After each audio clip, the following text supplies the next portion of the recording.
welcome back to the Married at First Sight Afterparty. Tonight I've been getting the inside scoop on the latest episode of Married at First Sight with Jasmine, Nicole, and special guest Stasha Karcher.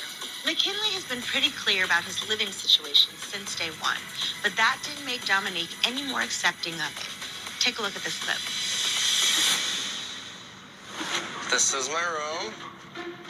This is my other family on the wall. I guess I was expecting for there to be like some parts of Mac in the home closet. Yeah, that's not enough space for you, is it? No, I could not. Seeing it is a little small. Yeah, I guess I'm just kind of like, meh. So what were you all thinking when you saw that on tonight's episode? It just felt like she was judging the situation. I felt like it was judgy. As a person who is also in the middle of this process transitioning. Yeah. Like when you come to my parents' house, that's not even my childhood home. So a lot of stuff is not mine because I'm going through a transition. So they had pictures of you though. They did. My parents are very proud of me. They did have pictures of me, but I can kind of understand as if it was a transition for him. Yeah. You don't want to make it feel like home because then you'll stay there a while. So, I mean, it was a little judgy. What are you thinking, Stasha? I was also going through the transition as well because I was having a house built.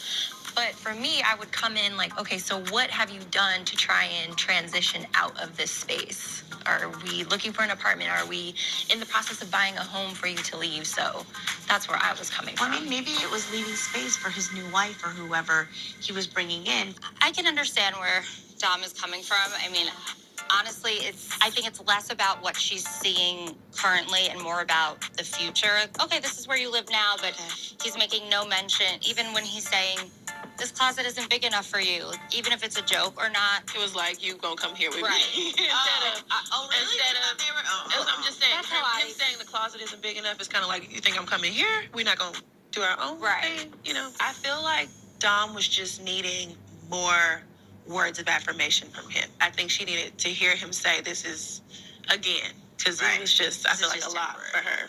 Okay, so behind the scenes, like, who are becoming your confidants? Kirsten and Shaq actually live next door to Chris and I in our new apartment. So we're very close to each other, and I'm knocking on their door all the time. Okay.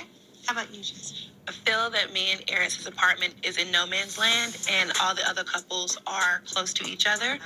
And so Are you feeling a little disconnected? a little bit. My schedule is different too. Like they all work during the day and they come home in the evening, and I'm at work in the evening. So it's like just an opposite schedule type thing. Okay, so Stasha, do you have a final piece of advice for Jasmine and for Nicole? Compromise, grace, communication. This process was amazing for me. So I had so much fun. I stand on everything that I believed and I felt. You know, if you're in love with somebody, be grown enough to be able to stand in that and say, I love you. You don't have to wait for somebody else to say it back to you.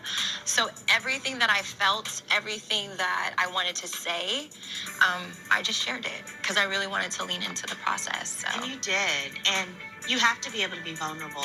Yeah. And, you know, you can't sign up to be Married at First Sight and not kind of, you know, leave it all on the table. You got to go balls to the wall. All right, now that we've talked all about tonight's episode, let's see what happens next.